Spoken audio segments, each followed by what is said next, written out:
হয়ে যাই, নামাজে দাঁড়াইলে আল্লাহকে দেখতে পাই, নামাজে দাঁড়ায় আল্লাহকে দেখলে আমার চক্ষু ঠান্ডা হয়ে যায়। একটু বলেন না সুবহানাল্লাহ।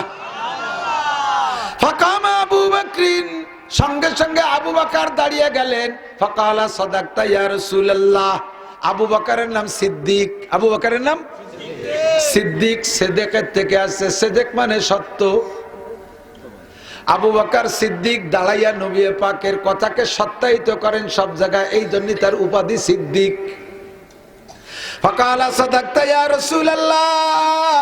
ওগো আল্লাহর নবী, আপনি সত্য কথা বলেছেন, জীবন ভরে আমরা দেখেছি আপনি আতর সুগন্ধি পছন্দ করেন দেখেছি, আপনি নারীদেরকে অত্যন্ত মহাব্বত করেন দেখেছি, আপনার নামাজের মধ্যে বিনয় আর নম্রতা দেখেছি, নামাজের মধ্যে লম্বা লম্বা কিরাত আর রুকু দেখেছি, এই তিনটে গুণ সত্যই আপনার মধ্যে আছে।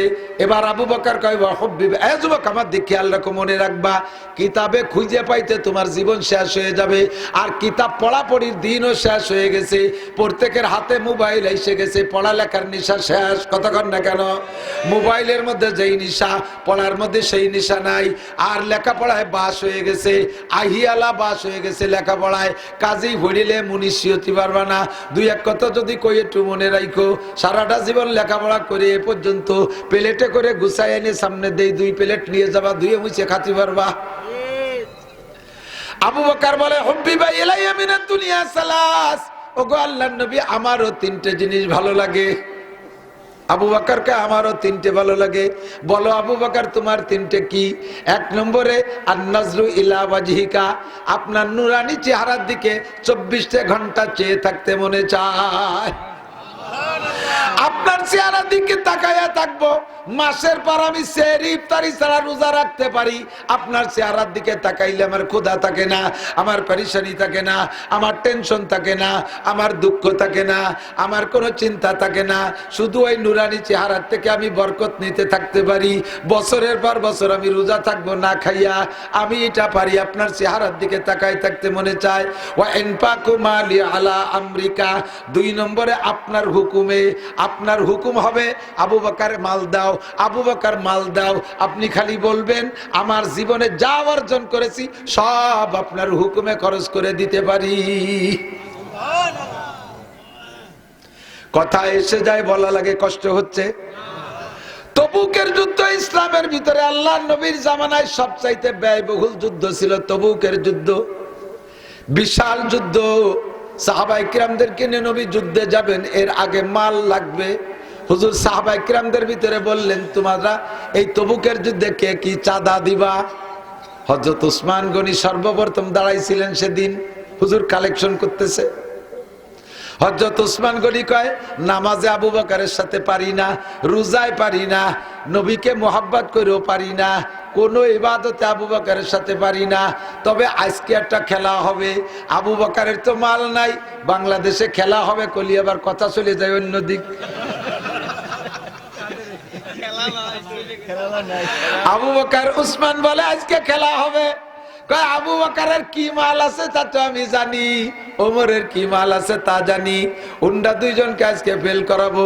হযরত উসমানের মাল ছিল কেমন? সিরিয়ার থেকে উসমানের উটের মালের বহর রওনা দিছে, 3000 কিলোমিটার মদিনা। সিরিয়ার থেকে উট মাল সহ রওনা দিছে, একটা উটের লেজ আর একটা উটের মুখ এমন করে মিশে মিশে সামনের উটটা মদিনায় পৌঁছে গেছে 3000 কিলোমিটার, পিছনের উটটা এখনো সিরিয়া ত্যাগ করতে পারে নাই। কি পরিমাণ মাল! এমন করে বিভিন্ন রুটে আবু ওসমানের ব্যবসা।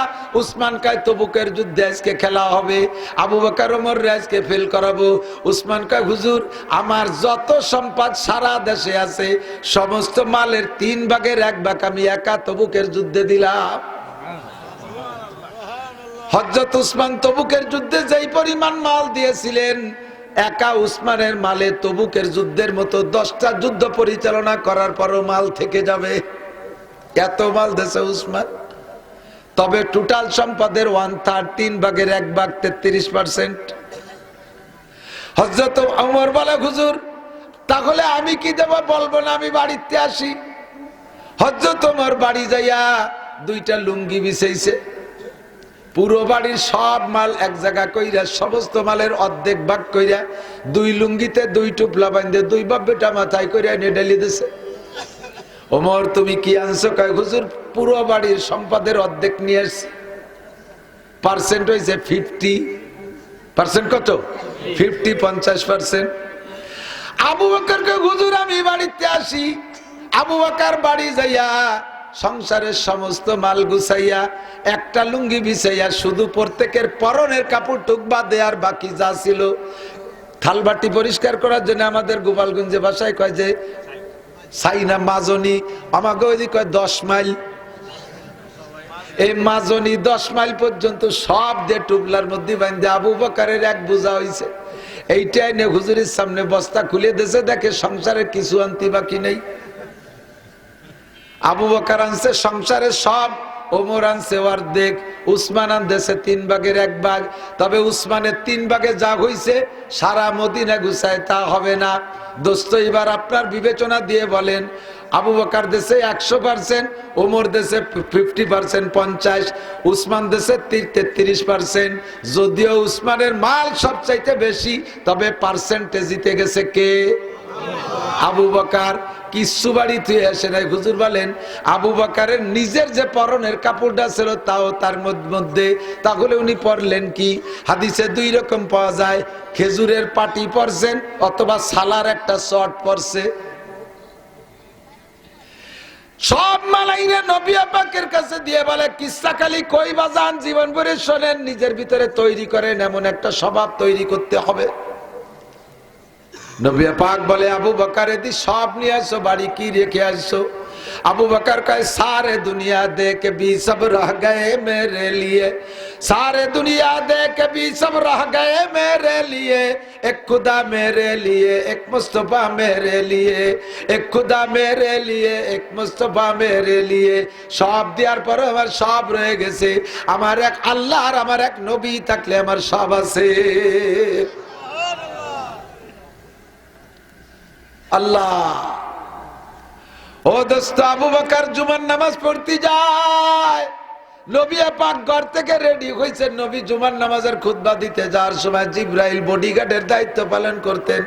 জিব্রাইল এসে নবীকে ঘর থেকে মসজিদে নববীতে নিয়ে যায়। আজকেও জিব্রাইল আইছে মসজিদে, আসার পরে বলছে জিব্রাইল হুজুরকে, হুজুরে বাসায় আসে আগাই নিতে। জিব্রাইলের পরনে দেখে একটা সালার শর্ট। হুজুর কয় জিব্রাইল তুমি তো জিব্রাইল এমন জীর্ণ শীর্ণ পোশাক কোনোদিন পরো না, আজকে কেন সালার শর্ট? জিব্রাইল জবাব দিলেন, ওগো আল্লাহর নবী, খালি আমি একাই সালার শর্ট পরি নাই, আসমানের নিচে জমিনের উপরে যত ফেরেশতা, সকল ফেরেশতাকে আল্লাহ অর্ডার করেছে সালার শর্ট পরতে। কেন?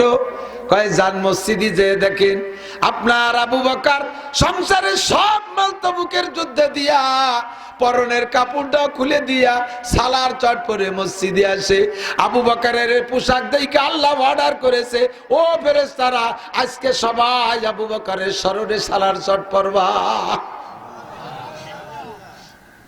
ওয়া ইনফাকু মালি আলা আমরিক, আপনি হুকুম করবেন এমন করে সব আমার দিয়ে দিতে ভালো লাগে।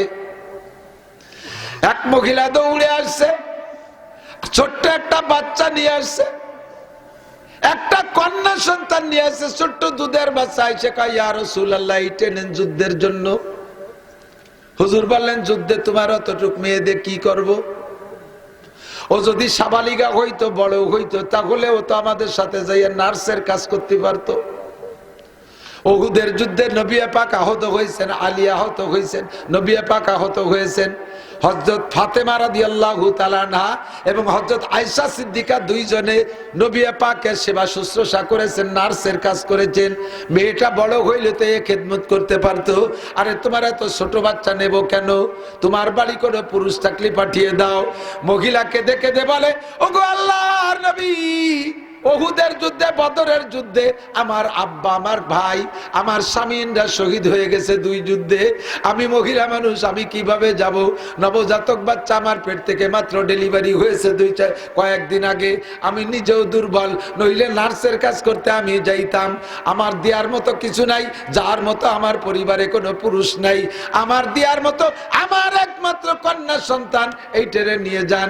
হুজুর বললেন মেয়ে দিয়ে কি করবো জায়গায়? কয় হুজুর আপনি যখন যুদ্ধে যাবেন বিভিন্ন দিক থেকে তীর উড়ে উড়ে আসবে, আমার মেয়েটাকে আপনি ঢাল হিসেবে ব্যবহার করবেন। আমার মেয়ের গায়ে ঢাল বিদ্ধ, তীর বিদ্ধ হইয়া মেয়ে শহীদ হয়ে যাবে, আমার নবীর জান বেঁচে যাবে আমার কন্যার বিনিময়ে। কিয়ামতে আমি শহীদের মা হিসেবে জান্নাতে যেতে পারবো। আশিকে রাসূল দাবি করো, সুন্নতে রাসূল কোন জায়গা নাই। শুধু সিন্নি খাবা, মিলাদের পরে জিলাপি খাবা, আর মাঝে মাঝে স্লোগান দিবা এর নাম আশিকে রাসূল। সিদ্দিক আকবর বলেন ওয়াইনফাকুম আলী আলা আমেরিকা, আপনার হুকুমে আমার জীবনের সব কিছু বিসর্জন দিতে মনে চায়। যারা নেট দেখেন, যারা ফেসবুক দেখেন, ইউটিউব দেখেন, তারা যুবকরা বলতে পারো, সাক্ষী দিতে পারো। ফিলিস্তিন, গাজা, লিবাননের যুদ্ধকে কেন্দ্র কইরা ইরানের মেয়েরা তাদের গায়ের অলংকার খুলে জমা দিচ্ছে। দেখছেন কি দেখেন নাই? খবর শুনছেন, দুই একজন সাক্ষী দেন। ইরানের মেয়েরা তাদের, ইরানি মেয়েদের আল্লাহ তাআলা সম্পদ দিয়েছে, ইরান নিজেরাই একেবারে স্বয়ং সম্পূর্ণ আল্লাহ তাদের করে দিয়েছে। তারা অভাবী না, অনেক অনেক অলংকার ব্যবহার করে, এক একটা নেকলেস ব্যবহার করে 1 পোয়া, 1.5 পোয়া, আধা কেজি স্বর্ণ, 3 পোয়া স্বর্ণের এই অলংকারগুলো তারা জিহাদের জন্য খুলে দিয়েছে। আমার মা বোনদের কাছে যদি কখনো দিনের জন্য কোনো চাঁদা চাওয়া হয়, তখন তারা উড়ামুড়া করে, ও মা তুমি যদি জান্নাতি হইতে চাও ওই মেয়েদের সাথে জান্নাতি হইতে পারবা। কালেকশন যখন আসে তখন তুমি উজাড় করে দিয়ে দিবা। আবু বকর কয়েন পাকুম আলী আলা আমেরিকা, আমার যে 3টে জিনিস ভালো লাগে, 1 নম্বরে আপনার চেহারার দিকে তাকিয়ে থাকা, 2 নম্বরে আপনার হুকুমে আমার সব মাল আল্লাহর রাস্তায় খরচ করে দেওয়া, 3 নম্বর হলো আপনি যে কথাটা 3 নম্বর বলেছেন ওই কথার সাথে আমার 3 নম্বর কথাটা আপনি বলেছেন আপনার নারী জাতি ভালো লাগে, 2 নম্বর কথাটা আপনার নারী জাতি ভালো লাগে। আপনার ঘরে স্ত্রী নাই, আমার 3 নম্বর দাবিটা হলো ওয়া আইয়াকুনা বিনতি ফি বাইতিক, আমার একটা মেয়েকে দিয়ে যদি আপনার স্ত্রীর চাহিদাটা পূরণ করতে পারতাম, আমার একটা মেয়ে আপনার সাথে বিয়ে দিয়া আপনার স্ত্রীর চাহিদা পূরণ করতে পারলে আমার দিলটা ঠান্ডা হয়ে যেত। তখন সিদ্দিক আকবর আবু বকরের মেয়ে আয়েশার বয়স মাত্র 6 বছর। কয় বছর? 6। এই 6 বছরের মেয়ে বিয়ে দেবে 50 বছরের নবীর সাথে। আল্লাহ, যেই নবী দীর্ঘ এতদিন পর্যন্ত 25টি বছর ঘর সংসার করছে একটা বুড়ি মহিলা খাদিজাকে নিয়ে, তার ঘরে 6 বছরের মেয়ে বিয়ে দেওয়ার প্রস্তাব আবু বকরের। লম্বা কিস্সা, আরো সাহাবাদের বর্ণনার পরে মজলিস শেষ। রাতের বেলা আবু বকর নবী পাক স্বপ্নে দেখতেছেন, ফাজা জিবরিল আলাইহিস সালাতু ওয়াসসালাম, জিবরাইল আসছে। নবী পাকের স্বপ্ন বিলকুল ওহী। জিবরাইল এসে দেখাচ্ছে একটা রেশমি কাপড়ের গায়ে সুন্দর একটা মেয়ে। আর তারিফু হাজি ইয়া রাসূলুল্লাহ, মেয়েটারে চেনেন হুজুর? হুজুর বলতেন সাতাকুনু বিনতা আবি বকর আয়েশা, চিনা চিনা তো মনে হয়, আবু বকরের মেয়ে আয়েশা নাকি? কালা নাম, জি আবু বকরের মেয়ে আয়েশা। আর বাড়াই নাই, এ পর্যন্ত শেষ। পরপর 3 রাত দেখাইছে যাতে দেখাটা সহি হয়, গলত না হয়। 3 রাত্রে চেনছেন। 3য় রাত্রে প্রস্তাব দিয়েছে জিবরিল স্বপ্নে, আর তো হেব্বুহা, মেয়েটারে পছন্দ হয়? হুজুরকে কয়লা নাম, পছন্দ হয়, মেয়েটারও পছন্দ হয়, তার বাপরে পছন্দ হয়, তার বাপ তো আমার বন্ধু, পছন্দ হয়। তো একটুক মেয়ে পছন্দের প্রস্তাব দিলে জিবরাইল বলতেছে হুজুর 3 দিন আগে আপনার সামনে আবু বকর বলেছিল তার একটা মেয়ে আপনার স্ত্রী বানায় দিতে পারলে খুশি হয়, তার দিল ঠান্ডা হয়, আর সে আজিম এই কথা কবুল হয়ে গেছে। আল্লাহ পাক আমাকে দিয়ে আপনার কাছে প্রস্তাব পাঠিয়েছে। যারা আছেন নেট দেখেন, আরবি যদি লিখতে পারেন, আপনি গুগলে সার্চ দিয়ে হুব্বিবা ইলাইয়া মিন দুনিয়াকুম সালাস একটুক যদি আরবিতে লিখতে পারেন, দেখবেন পুরো হাদিস রিডিং চলে আসছে। বাংলা তরজমা যদি না পারেন হুজুরদের কাছে শুনে নেবেন, লম্বা আরো সামনে রয়েছে। আল্লাহ পরিষ্কার হাদিস। জিবরিল আলাইহিস সালাতু ওয়াস সালাম নবীকে প্রস্তাব দিচ্ছেন, হুজুর আল্লাহ পাক রব্বুল আলামিন আবু বকরের দোয়া কবুল করে ফেলাইছে, আরশে আজিমের রেজিস্টারে লেখা হয়ে গেছে দিনের বেলা আপনি 6 বছরে আয়েশারে বিয়ে করে নেবেন। 6 বছর বয়সের আয়েশারে দিনের বেলা। মক্কায় থাকতে আয়েশার সাথে হুজুরের বিয়ে হয়ে গেছে। এই আবার কথা কস, ভালো না লাগলে বাড়ি দেখেন তাই খালি খালি জিমেছিস কে আর ফুটুর ফুটুরের কথা করছিস। বাড়ির জরুরি কথা হলে মাই কি কয় সবাই শুনি, আনাই চুপ থাক। সব মাহফিলে খুদকুড়ো কাটা সামনে বসে, অবজেও না কিছু, খালি পটুর ফুটুর অতিকালে সব যত মাহফিল আছে ওইরকম কাটা থাকবেই সামনে। মহা মুশকিল, সারা রায় তাজ করতে পারবো, এমন একটু বাধা আসলে বাধা হয়ে যায়। তো হযরত আল্লাহ পাকের রেজিস্টারে অর্ডার হয়ে গেছে, বিয়ে হয়ে গেছে, আপনি বিয়ে করবেন। তো রাসূল দিনের বেলা আবু বকরকে ডেকে বলছে উপর থেকে অনুমতি পেয়েছি, বিয়ে হবে। বিয়েও করে নিলেন। মদিনায় যাওয়ার পরে, মক্কায় থাকতে 1 বছর পরে, মদিনায় যার 2 বছর পরে আয়েশার বয়স যখন 9, আল্লাহ তাআলা তার কুদরতি কায়দায় 9 বছরে আয়েশাকে 16 বছরে যুবতীর মতো সুঠাম বডির অধিকারী করে দিয়েছে। বেলা 11টার দিক আয়েশার মা আবু বকর সিদ্দিক রাদিয়াল্লাহু তাআলা আনহুর স্ত্রী মেয়েটাকে নিয়ে হুজুরির ঘরে দিয়েছে। যদিও বয়স মানে বডি হয়ে গেছে, কিন্তু বয়সের একটা বুদ্ধি আছে না, সে বয়সের বুদ্ধি তো ওই নেই, ওই যে পুতুল পুতুল নিয়ে খেলনা টেলনা নিয়ে খেলে, মারে কই মা আমার ওইগুলো একটু একটা ব্যাগে উড়ে বাঁধিয়ে দাও, আমি ওইগুলো সারা জাতীয় বলে না। যাইয়া হুজুরির ঘরে ওই খেলনা মেলনা নিয়ে গেছে। ছোট মানুষের ঘুম বেশি, এই বয়সে ঘুম বেশি হয়। আমার একটু একটা মেয়ে আছে 8-9 বছর বয়স, সকালবেলা মক্তবে যাবে, ওর পাকা পাকা কথা কয় ছোটবেলা থাকতে যে সময় আমি কোলেছিলাম ওই সময় আমি এই ভোরে একটু ঘুমালি, আমার মা একটু কাজ করতে পারতো, সেই সময় আমার ঘুম ভেঙে যেত, আমি কানতাম, আম্মুরে বিরক্ত হতাম। আর এখন সকালবেলা ঘুম ভেঙে গেলে একটু মক্তবে যাতিবে, তা মোটে ঘুম ভাঙ্গেই না, মক্তবে যাতেই পারি। এই বয়সে ঘুম বেশি। আয়েশা নবীর ঘরে যাইয়া এই 9 বছরের মেয়েকে আল্লাহ এত জিরা কি, এত বুদ্ধি আর এত হুঁশিয়ারি, এত জ্ঞান দান করেছে। নবী পাকের সম্পূর্ণ রুচি আয়েশা কন্ট্রোল করে যখন যা লাগবে তখন তা পরিবেশন করা শিখে গেছে। স্বামীকে যেভাবে খেদমত করা দরকার সেইভাবে খেদমত করে মডেল তৈরি করছে। কিন্তু ঘুমের প্রভাব মাঝে মাঝেই রুটি বানাবো বলে আটা সেনতে যাইয়ে সে আটা সেনা আটার মধ্যে 8 জন রয়েছে, আয়েশা কাইতে ঘুমিয়ে রয়েছে। খালি ঘুমাইলেই সজাগ হয়ে যাচ্ছে, হাতের মধ্যে ছাগলে আটা খাইয়ে চলে গেছে, তাও উনি টের পাইনি। আল্লাহু আকবার। নবী একদিন বলতেছে আয়েশা আমি একটু তোমার সাথে রুটি বানানোর কাজে শরীক হতে চাই, রুটি বানানোর কাজে শরীক হব। তো ঠিক আছে হুজুর আপনি বানাই দেন, আমি সেকি। তো হুজুর বলতেছে না আয়েশা তুমি বানাই দাও, আমি সেকি। তা আয়েশা বলতেছেন না হুজুর আপনি বানাই দেন, আমি সেকি। হুজুর বলতেছে আয়েশা আমি যদি রুটি বানাই দেই তাহলে ওই রুটি কিন্তু তুমি সেকতে পারবা না। কয় দেখা যাক হুজুর।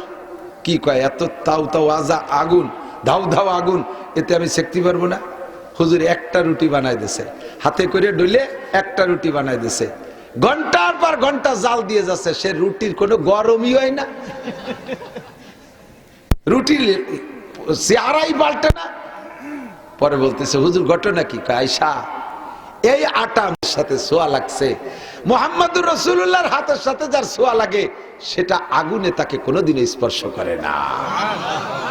যার কারণে হুজুরের চাচাজান খাজা আবু তালেব জাহান্নামে যাবে, চির জাহান্নামী, 1 সেকেন্ডের জন্য জান্নাতে যাবে না। আবু তালেবের সারাগার কোনো জায়গা আগুন স্পর্শ করবে না, শুধু পায়ে থাকবে আগুনের জুতা। সাহাবায়ে কেরাম জিজ্ঞেস করলেন হুজুর কারণ কি? কারণ হলো আমার এই চাচা আমার ছোটবেলা থেকে মাথায় করছে, মাথার উপরে উঠেছে, এই জন্য মাথায় আগুন লাগবে না। মুখের সাথে মিঠে চুমো খাইছে, মুখে আগুন লাগবে না। পিঠে করে কত ঘুরছে, এই জন্য পিঠে আগুন লাগবে না।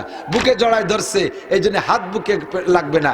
রানের সাথে কোলের পর আমারে বসায় রাখছে, এই জন্য ওখানে আগুন লাগবে না। আমার চাচা মোহাব্বত করে কোনোদিনও আমার গায়ে পা লাগায় নাই, যদি একবার রাগ করিও 2টা লাথি দিত তবু আমার চাচার পায়ে জুতো ভরানো হতো না। আমার নবীর সাথে ছোঁয়া লাগলে সে গায়ে আগুন লাগে না। কন্যা সুবহানাল্লাহ।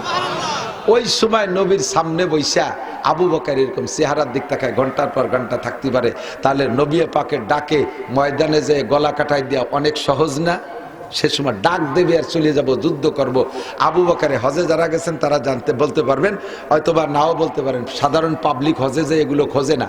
হযরত আবু বকরের বাড়ি বাবে আব্দুল আজিজ, মক্কা থেকে, মক্কার মসজিদ থেকে বেরোইতে যে বাবে আব্দুল আজিজের আমার আন্দাজ দক্ষিণ পাশ মিসফালা রোডে যাইতে নামতে এপাশে ওই যে ঘড়ি টাওয়ার দেখে না, বিরাট একটা জমজম টাওয়ার, তারই কেবলই পশ্চিম পাশে ওই জায়গা বিশাল বিল্ডিং আবু বকর সিদ্দিক রাদিয়াল্লাহু আনহুর বাড়ি, একতলার ভিতরে অনেক বড় নামাজের জায়গা, ওই হেরেম শরীফের জামাতের সাথে জামাত মিলিয়ে দেয়। এই বিশাল জায়গা 1 বিঘে হবে, 52 শতাংশের বিঘের 1 বিঘে জায়গা, এইটা ছিল আবু বকরের বাড়ি। এখন ওই জায়গার দাম কি জানেন? 1 ফুট জায়গা কিনতে 1 ফুট স্বর্ণ লাগে, তাও বিক্রি করার কেউ নাই। এত বড় দামি জায়গা ফেলাই থুয়ে রসুলের সাথে মদিনায় যাইয়া মুসাফির হয়ে রয়েছে, ঘর নাই, বাড়ি নাই, জায়গা নাই, জমি নেই, খাবার দাবার কিচ্ছু নাই, কোনো ব্যবস্থা নাই। এইটা করা রসুলের সাথে থেকে সম্ভব। হুজুর বলেন, তোমরা যারা আমার সামনে আসো, অনুকূল পরিবেশে আসো, গলা কাটাই দিয়া যত সহজ আমার সামনে থাইকা একটা জামানা আসবে, সে সময় হাতের নখ কাটা অত সহজ হবে না, হাতের নখ কাটা অত সহজ হবে না। যুবক যুবতী শুয়োরের মতো নখ রাখে, দেখছেন না? কি লোকের শুয়োরের মতো নখ, ওরে যদি কই নখ কাট, কয় না, এই নখ দিলে নিব বানাবো। উনি নখ দিয়ে কলমের নিব বানাবে। জীবনে কেউ কোনোদিন দেখছেন নখ দিয়ে কলমের নিব বানায়? সেই কলম দিয়ে লেগে পড়িয়ে একটা ক্লাস পাস করছে, একটা লাইন লেখছে। শয়তানি নখ, মরা নখ যদি বড় হয়ে যায়, এই মরা নখ যদি 1 সপ্তাহের চেয়ে বেশি বড় হয়ে যায়, তাহলে ওই মরা নখের গোড়ার ভিতরে পানি পৌঁছয় না, অজু গোসলের পানি স্বাভাবিকভাবে পৌঁছয় না, খিলাল ছাড়া। 1 সপ্তাহ পরে যাদের মরা নখ বড় হয়ে গেছে, তারা স্বাভাবিকভাবে নখের অজু বানানোর সময়, গোসলের সময় ভিতরের আঙ্গুল ঢুকে খেলাল করে যদি অজু গোসল না করে, তাহলে তার নামাজ পড়া হারাম, সিজদা দেওয়া জায়েজ নেই। এই জন্যই হুজুর সপ্তাহে সপ্তাহে নখ কাটতে বলছে। আর শুয়োরের মতো এরকম লম্বা করে নখ রাখছে, শুয়োরের মতো কেনি আঙ্গুলটা এত বড় রাখছে, এরকম ফেঁকা দিলে 24টা ঘন্টা। তুই যুবক, নিশ্চয় তোর কোনো না কোনো কারণে গোসল ফরজ হইছে, তোর ওই মরা নখের ভিতরে পানি দিস নাই ঠিক মতো, এই জন্য তুই 24 ঘন্টা না পাক, তোর ফরজ গোসল আদায় হয়নি। ফরজ গোসলের সময় শরীরের 1 চুল পরিমাণ জায়গা যদি শুকনো থাকে, তাহলে গোসল আদায় হয় না, নামাজ হবে না। সিজদা দিলে বেঈমান হয়ে যেতে পারে, ঈমান নষ্ট হয়ে যেতে পারে। হুজুর বলেন, আমার সঙ্গে তাইকে গলা কাটাই দিয়া যত সহজ, আখেরি জামানায় সুন্নতের অনুসরণ করে নখ কাটানো অত সহজ হবে না। আমার সাথে তাইকা গলা কাটাই দিয়া যত সহজ, আখেরি জামানায় দাড়ি রাখা অত সহজ হবে না। যুবকে যদি দাড়ি রাখে, তার সমসাথীরা তারে ব্যঙ্গ করে। কলেজে পড়া যুবক যদি দাড়ি রাখে, তাহলে সাথীরা কি কয়, এ তুই স্যাক খাইছিস নাকি? স্যাক বোঝেন? প্রেম করে ব্যর্থ হওয়ার নাম হলো স্যাক খা। সুবহানাল্লাহ। প্রেম করে ব্যর্থ হলে এরপরে দাড়ি রাখা সুন্নাত। এই দাড়ির নাম শেখা দাড়ি। যুবকের দাড়ি রাখলে যুবকরা তার কাছে শেখ খাইছিস। যুবক স্বামী যদি দাড়ি রাখে, স্ত্রী তারে খেপায়, তোমার আমার বর চাচার মতো দেয়া যাচ্ছে। তাহলে কিভাবে দাড়ি রাখে কোন দিতে? কলেজে পড়া যুবক ছেলে দাড়ি রাখছে, তার মা তারে খেপায়, তোর বাপ আজ সাবালে গেল না, তুই বুড়িয়ে গেলি কেন? তোর বাপ আজ দাড়ি রাখে না, সাবালে গেলে, ছেলে বুড়িয়ে গেছে। কথা কান ঠিক না? যেই সময় সুন্নতের উপরে এত বড় আলাই বালাই, বড় লোক ধনী মানুষ একখান গাছের ডাল দিয়ে যদি মেসাক করে, সমসাথী বড় লোকরা ব্যঙ্গ করে, ফকির হয়ে গেছে, বিরাস কেনার পয়সা নাই, ওখানে থাল পাইতে বসো, পয়সা দেবারই তাই দিয়ে বিরাস কিনে নে। ভালো করে মনে রাখেন, 1 কোটি টাকা দিয়ে বিরাস কিনবেন আর 1 লক্ষ টাকা দিয়ে পেস্ট কিনবেন, 1 মাস পর্যন্ত মাজবেন, খোদার কসম আইতকন নেকি হবে না। আইতকন বোঝেন? একটা নেকি রাত দেখলে আমাকে ওইদিকে আইতকন, পুয়াডা নেকি হবে না। আর আশাইল গাছের একখান ডাল ভাঙ্গি একটা মাপ মতো সুন্নতি মেসাক মানে একটা ঘষা দেবেন, 100 শহীদের সওয়াব পাবেন। সুন্নতের পর আমল করলে ব্যঙ্গ করে, ঠাট্টা করে। অনুকূল পরিবেশ না প্রতিকূল পরিবেশ, এই মুহূর্তে সুন্নতের পর আমল করলে এমন নাকি। ও দোস্ত, বলতে যে অনেক দূরে সরে চলে আসছি। আল্লাহ পাক রব্বুল আলামিন আমাদেরকে দুনিয়ায় পাঠিয়েছেন, যাহা কিছু চাইবো কার কাছে চাবো? নবীর কাছেও চাওয়া জায়েজ নাই, নবীর কাছে চাওয়া বাংলাদেশে যারা পিসাবের কাছে অনেক ভক্ত, পীরের মাজারে যায়, পীরের মাজারে যায় সিজদা দেয়, মুনাজাত করে, পয়সা হলে হজে তারাও যায়। যদি কেউ একা একা যেয়ে থাকে না, না দেখে থাকে না, যদি দেখেও থাকে না, মনে নাই, চলেন আমার সাথে আমি রমজানে উমরায় যাব, আমি প্রমাণ করে নিয়ে আসবো আপনাকে।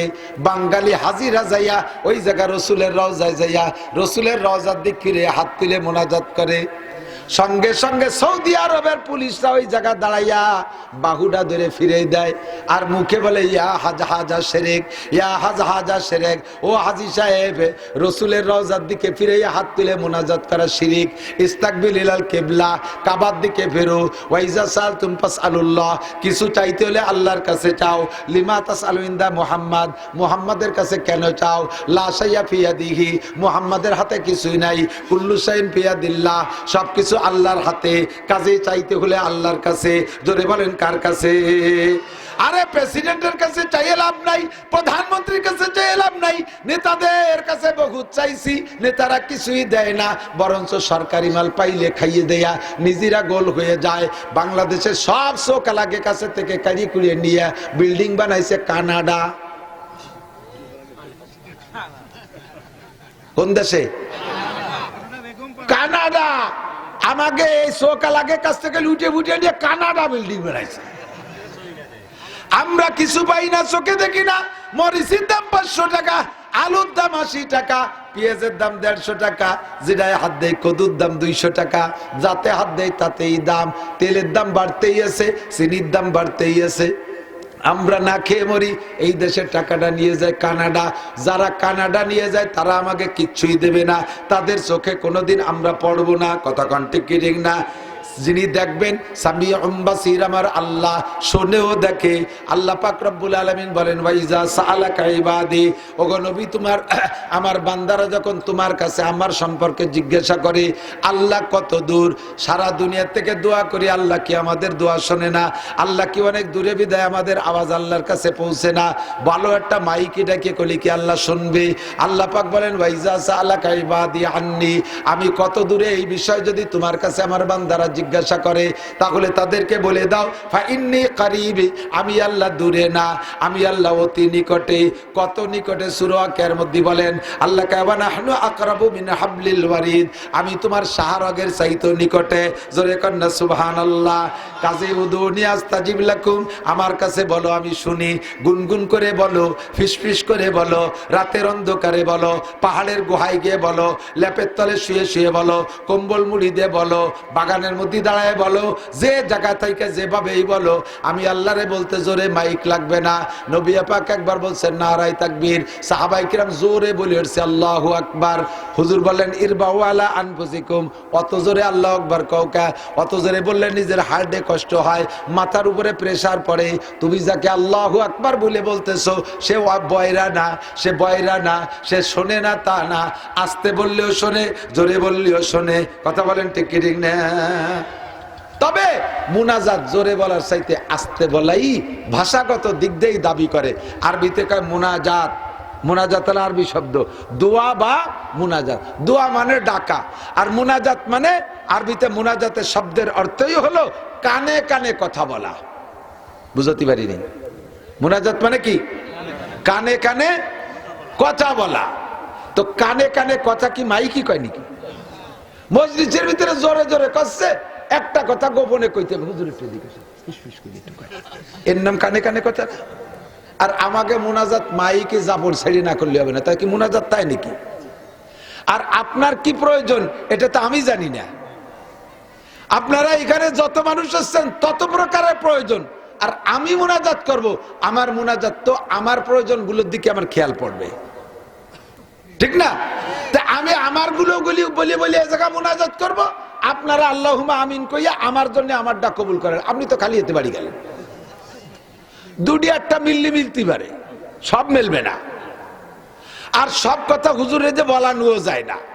আপনার একটা মাইয়ের বয়স 39 বছর, আপনার নাম কালামুল্লাহ, মাইয়েটার নাম কাজলি, চেহারা আলকাতরাতুন নিসা, ধূপসা কালা, বতি হইয়া আর পাইয়ে গেছে 39 বছর বয়স।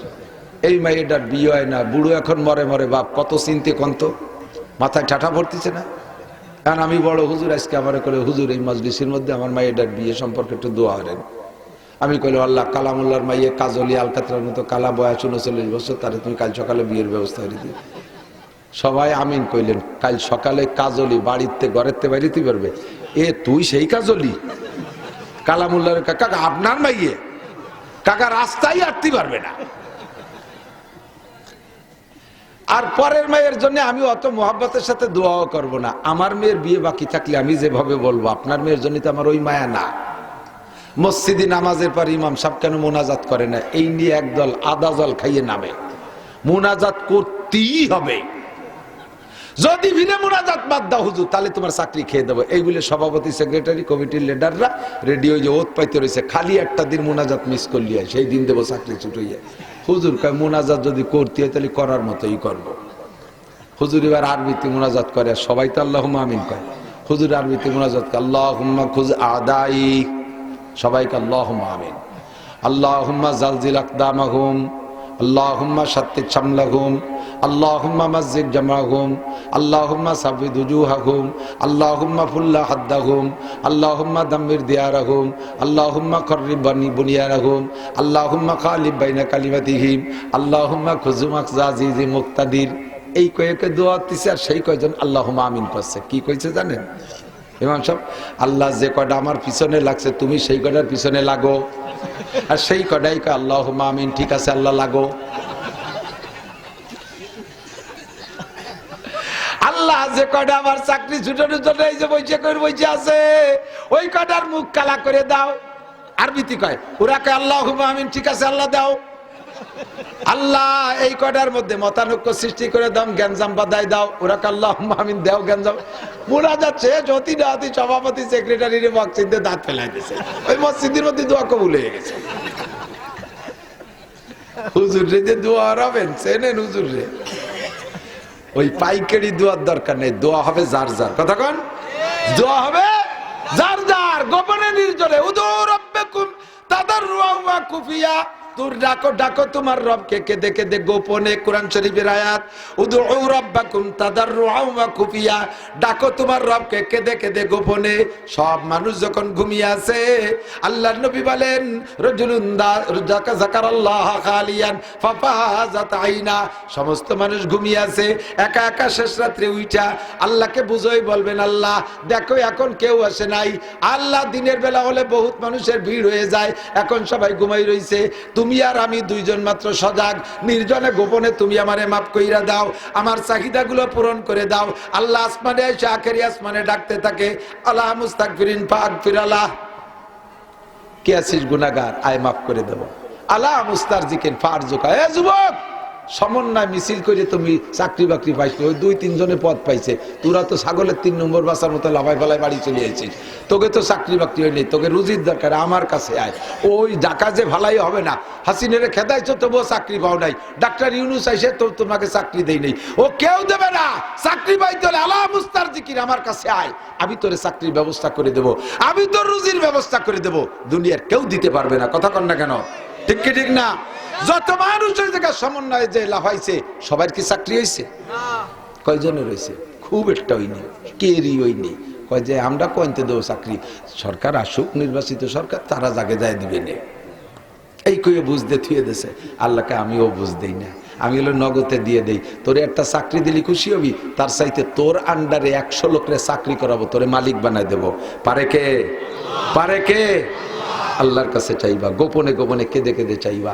এখনকার চাই তো কত, তো হয় না তো, ঘটনা কি? কতই তো সালাম, জীবন ভরে সালাম, তা তো সবটা হয় না। আপনারা কন আল্লাহ কবুল করবে, তাতে কি একটা দোয়া তো কবুল হয় না। গতবারও যে অবস্থা, এইবারও সেই অবস্থা। কারণ কি? আল্লাহ ইব্রাহিম ইবনে আদহাম রাহমাতুল্লাহ আলাইহি ওনার শাগরেদ এই কথাটাই জিজ্ঞেস করেছিলেন, হুজুর আল্লাহ বললেন দোয়া করো কবুল করবো, কোন দোয়াই তো কবুল হয় না, ঘটনা কি? আগেও যেমন এখনো তেমন। তো উনি বললেন 5টা কারণে দোয়া কবুল হয় না। এই 5টা কথা মনে রাখবেন। 5টা দোষে দোয়া কবুল হয় না। কয় দোষ? 5টা দোষ। আমি মাঝে মাঝে উদাহরণে বলি, হোমিওপ্যাথ চিকিৎসার যদি ডায়াগনোসিস, এই পোলা কথা কইস না দি, এই ছেলেটা কথা কও, তুমি অত জরুরি কি কথা ভাই, কি কও না, চুপ থাকো, তোমার বহু কথা বলতে শুনতেছি। আল্লাহ কথায় বাধা এসে দেয়। হোমিওপ্যাথ চিকিৎসা বড় সুন্দর, যদি ডায়াগনোসিস সুন্দর হয় রোগ ধরতে পারে। আর ঔষধ যদি জার্মানি ঔষধ হয় অথবা আমেরিকান বিটি কোম্পানির, তাহলে ওতে সাইড এফেক্ট নাই। অ্যালোপ্যাথ ঔষধের কার্যকারিতা খুব দ্রুত, কিন্তু সাইড এফেক্ট খুব বেশি। ব্যথার ঔষধ খাবেন, 1 ঘন্টার মধ্যে ব্যথা সারিয়ে যাবে, গ্যাসে পেট ফুলে শীত হয়ে পড়ে থাকবে, দম সারতে পারতেছে না।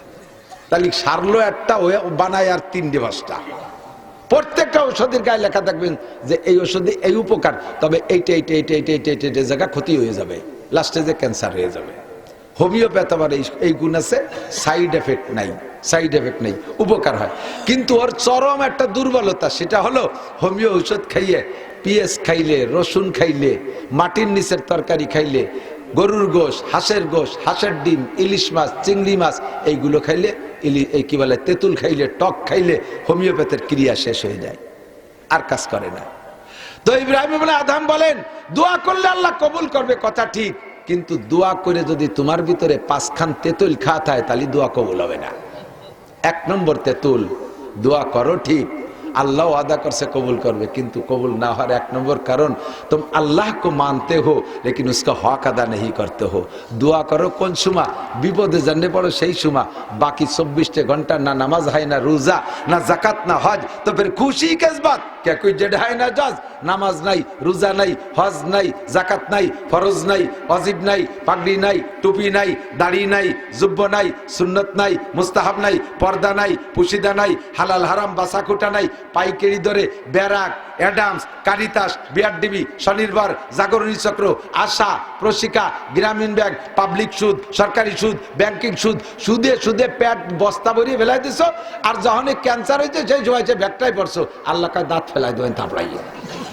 শয়তান ফাইলদিবে তিয়ার কি হতে আসো, এই তুই নামাজ পড়ছিস, হ্যাঁ বানি বেশকি মেরি বানি পড়া তো দরকার, তোমার দোয়া কবুল হবে না। আল্লাহ को मानते हो लेकिन उसका हक अदा नहीं करते, এই জন্য দোয়া কবুল হয় না। আল্লাহকে আল্লাহ বলে স্বীকার করো, মুসলমান, আল্লাহর হক আদায় করো না, কাজেই সারা দুনিয়ার মুসলমানের একই অবস্থা, দোয়া কবুল হচ্ছে না।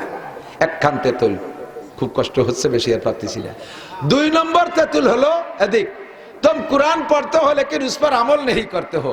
যারা কুরআন পড়ো পড়ো, রিডিং পড়ো, আমরা আপনারা পড়তে না পারলে আমাদের পড়া শোনেন, কুরআন জীবন বইরে পড়বো শুনবেন, কিন্তু কোরআনে যে আমল করতে কয় সেই দিয়ে করি না। সুদ ছাড়ো, ঘুষ ছাড়ো, জেনা ছাড়ো, ব্যভিচার ছাড়ো, আলটেলা ছাড়ো, মিথ্যা সাক্ষী দেওয়া ছাড়ো, মিথ্যা মামলা করা ছাড়ো, ক্রিমিনালি ছাড়ো, সিটারি ছাড়ো, বাটপাড়ি ছাড়ো, লুচ্ছবি ছাড়ো, অ্যাসিড মারা ছাড়ো, মদ ছাড়ো, গাঁজা ছাড়ো, এবা ছাড়ো, হিরোইন ছাড়ো, ফেন্সিডিল ছাড়ো, দুর্নীতি ছাড়ো, টোন মারা ছাড়ো, মন মারা ছাড়ো, রাস্তার পিস খোয়া মেরে খা ছাড়ি দাও, তা নাহলে এবার দোয়া কবুল হয় না। কোরআন পড়ো কিন্তু কোরআনের পর আমল করো না। লাস্টে যখন বেকায়দা পড়ে যাও, হুজুর একটু লম্বা মুনাজাত করে দেন, আর হুজুর মুনাজাত করে তা কবুল হয় না, আইসি আবার হুজুরে কয় না সেই হুজুর নাই। কোন হুজুর?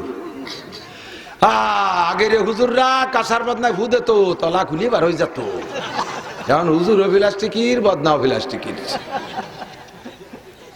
আমিও তো তাই কই, একটা কাঁসার বদনা দেওয়া আমার, আমি একটা ফু দেই, দেখি তলা খুলতে পারি কিনা পারি। একটা কাঁসার বদনা দাও, কোনো বাড়ি কাঁসার বদনা আছে? বদনাও তো সব প্লাস্টিকই, ফু দেবো কোন জায়গা? কাঁসার বদনা দাও, আমি ফু দেবো, তলা খুলে ফেলবো। একটা পরিচ্ছন্ন মানুষ দাও, হালাল খাও, জীবনে 1 পয়সা হারাম খাও না, এরকম একটা লোক আমারে দাও। অন্যায় করো নাই জীবনে, এমন একটা পবিত্র মানুষ দাও, তার বদনায় আমি ফু দেবো, ইনশাল্লাহ তলা খুলে বের হয়ে যাবে। বদনাও প্লাস্টিকের, আমরা হুজুরও প্লাস্টিকের। দাইয়ে পেয়ে বুড়ির ভাষায় আত, আমাকে ওই দিক দাইয়ে পেয়ে বুড়ির ভাষায় আত। তার মানে এক জায়গায় 4-5টা মহিলা বসে বসে গল্প করতেছে, এর মধ্যে কেমন যেন একটু ভুকসা ভুকসা গন্ধ আইছে নাকে, মানে কেনা যেন বাই ছাড়ছে এরকম একটা গন্ধ। এখন যাকে জোর আছে, হ্যাঁ তুই আছিস, তুই আছিস, ওকে না তুই আছিস, সবাই বেঁচে গেছে। লাস্টে এক বুড়ি বসে গেছে, এই বুড়ির কাম। বুড়ি জগলা হতে পারে না, চুপ করে বসে মেনে নিয়েছে। এর না বলে দাইয়ে বসে বুড়ি, দাইয়ে বুড়ির ভাষায় হাত। তুমি আকাম করে পাইন মেরে দিচ্ছ, আর হুজুর এতে মুনাজাত করা কবুল হয় না। না সেই হুজুর নাই, তুই কাঁসার বদনা দিয়ে আমি এটা ফু দিয়ে দেই, কথা কর না কেন? এই জন্য দোয়া কবুল হচ্ছে না। কোরআন পড়ো, আমল করো না, কষ্ট হয়ে যাচ্ছে নাকি? 3 নম্বর, কষ্ট তো আছে, খালি খালি মিথ্যে কথা কনকে আমার মুখ বেতাতে জান পারতেছি না। 3 নম্বর দিক দোয়া কবুল না হওয়ার 3 নম্বর তেতুল বলবো কি কারণে দোয়া কবুল হয় না, কথা কইেন না। এই কারণগুলো মুক্ত হবেন, আপনি আল্লাহরে বলবেন, আল্লাহ কবুল করবে। 3 নম্বর তেতুলের নাম হলো तुम उम्मत रसूल का दावा करते हो, आशिक रसूल का दावा करते हो, लेकिन सुन्नत रसूल की पैरवी नहीं करते हो। हे मुसलमान, नबीर उम्मत बोले दाबी करो ला इलाहा इल्लाल्लाह মুহাম্মাদুর রাসূলুল্লাহ বলে কলেমা পড়ে উম্মতের খাতায় নাম লেখাইছো, উম্মতের দাবি করো কিন্তু সুন্নতের খবর নাও না। তো কো যাবা সুন্নতে আহমদ কো যা বা মোহাম্মদ কাই বুয়াদ নিসবত তোরা।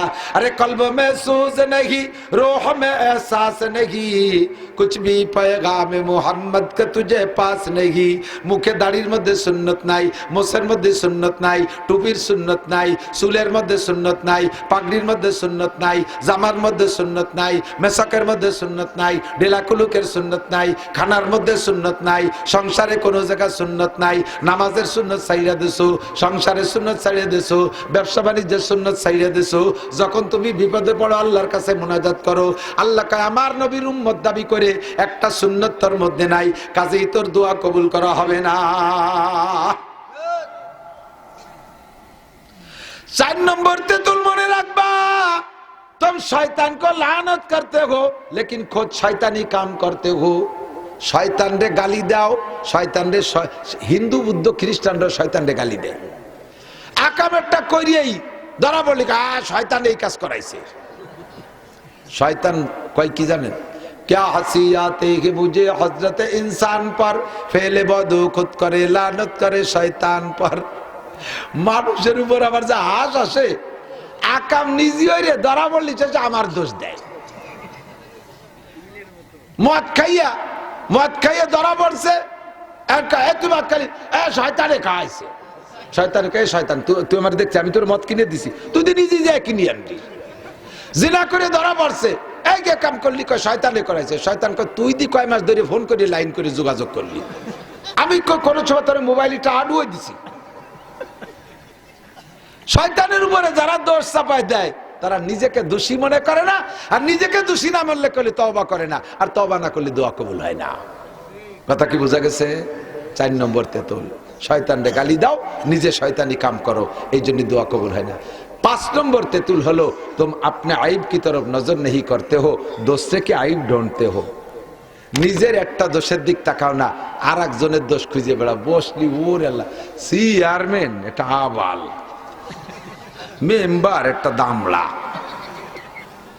শেখ হাসিনা স্বৈরাচার, খালেদা জিয়া মূর্খ লেহাপড়া জানেন, এর স্বাদ এক নুস্য। 3 জনে বসে বসে সমালোচনা। আমি কই তোরা 3 জন কি হইস? কামি ভ্যান চালাই, ও মাছ বেছে, আর ওর এখন কোদাল আছে মাটি কাটে। ওনরা 3 জন 7 দোয়াতে তলিরাটি, হাসিনা খালেদা আর এরশাদ দোষী। এই জন্য আল্লাহ ঘুরে ঘুরে তাকে প্রধানমন্ত্রী প্রেসিডেন্ট বানায়, আর উনরা 3 জন মাছ বেশি আর ভ্যান চালাই বেড়ায়। হুজুর চিনি নাসির হুজুর রে, আমার ছবি চাবো তো তেতল হুজুর, তুই কি, তুই দি ইন্টারন্যাশনাল নুস্য। সাড়ে শয়তান কোথাকার, একজন পুরো ল্যাংটা, গায়ে গতর কাপড় চোপড় কিচ্ছু নেই, মাজা সুতো ডাও কাটি বেলাই দিয়ে সারা গার লোমজম সাইসে চুলে সাফ করে সরষের তেল মাহাইয়ে খরার মধ্যে দাঁড়াই দিয়েছে, শরীরে হিট দিচ্ছে, ভিটামিন ডির অভাব হয়ে গেছে। ওর সামনে দিয়ে একজন গামছা ভরে কাঁচা দিয়ে যায়, ফুল ল্যাংটা উনি, ওর সামনে দিয়ে একজন গামছা ভরে আইটে যায়, তারে ধমক দিচ্ছে, শয়তান মানুষের মধ্যে ফরজ তরফ করছিস কেন? সেগুলোই দেন না, কথা কি, কথা কোন ঠিক না? নিজের আগাগুড়া শয়তানিতি ভরা, আর কেডার তো কি এলো তাই নিয়ে দোষ টুকায় বেড়ায়। 99% মানুষের স্বভাবেই নিজের দোষের দিকে কেউ তাকাবে না। যদি বলি এত গজব কি জন্য, যদি আপনাদের কাছে বলি দেশে এত গজব আলাই বালাই আপদ বিপদ কি জন্য, দেশের মানুষ ভালো না হুজুর, দেশের মানুষ ভালো না, তার মানে সবাই খারাপ উনি খালি ভালো, ঠিক না? যদি বলি যে এত গজব কেন, বলা উচিত কি আমার দোষে আল্লাহ গজব দেছে, আমি ভালো না। বলেন কে ভালো না? একটু বলতে পারবেন কে ভালো না? আমি ভালো না, আমার অন্যায় এত বেশি, আমার একার অন্যায়ের কারণে আল্লাহ তাআলা গজব দেছে। এই অতিবৃষ্টি, সিডার, সোনাবি, নার্গিস, আইলা, আমপান, বুলবুল, ফানি, লাস্টে যে দানা দিয়ে কানাইরে থুয়ে গেছে। এই এত গজব আজব কি জন্য? কয় দেশের মানুষ ভালো না, দেশের সব মানুষ ভালো, আমি ভালো না। প্রত্যেকটা মানুষ যদি বলে আমি ভালো না, তাহলে আমি ভালো না যদি বলে আমি দোষী, তাহলে আর একজনের দোষ টুকাতে যাবে না, আর একজনের সাথে গ্যাঞ্জামও হবে না। আর একজনের সাথে এই গ্যাঞ্জাম হলো কেন? আমার দোষ হয়েছে, আমি ভালো না।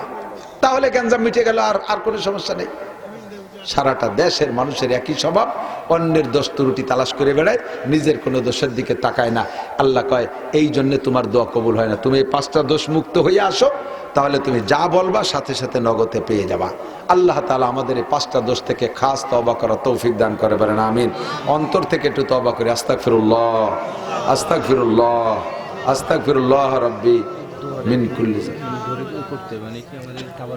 না না, শোনেন, এই যে আরেক বেদাত বলেন, দোয়া ইবাদত না। আপনি যখন মোনাজাত করেন দিক যাবে না, তখন খেয়াল হবে যে এর থেকে আলু